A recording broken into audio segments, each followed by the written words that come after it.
400 milliards de francs CFA, c'est le montant des investissements privés en Côte d'Ivoire en 2014, selon le Centre de promotion des investissements. Le montant de ces investissements traduit la confiance des investisseurs.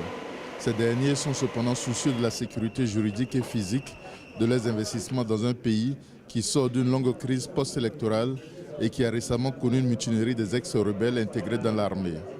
Pour sécuriser les biens et les personnes, le gouvernement a réduit les barrages routiers et déployé des forces de police supplémentaires.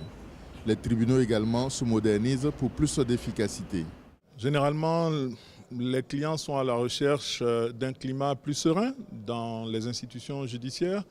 Ils souhaitent avoir des institutions judiciaires irréprochables au-dessus de tout soupçon au plan de l'intégrité.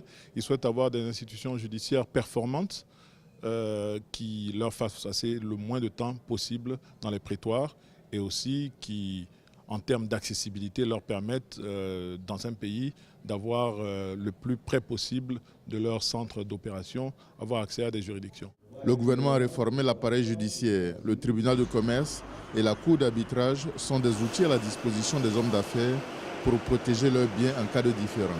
Par l'exemple du tribunal du commerce, qui est suffisamment sécurisé par les textes qui sont pris, par la façon dont les procédures sont réglées. Aujourd'hui, ce tribunal du commerce est cité en exemple en Afrique, en termes de juridiction crédible, susceptible de rendre de bonnes décisions. Mais à côté de la mise en place des instruments, il faut également renforcer la capacité des animateurs, des magistrats, des greffiers et des avocats. Parce que c'est la conjonction de toute cette qualité de personnel qui interviennent dans la justice qui renforce le crédit de l'institution judiciaire.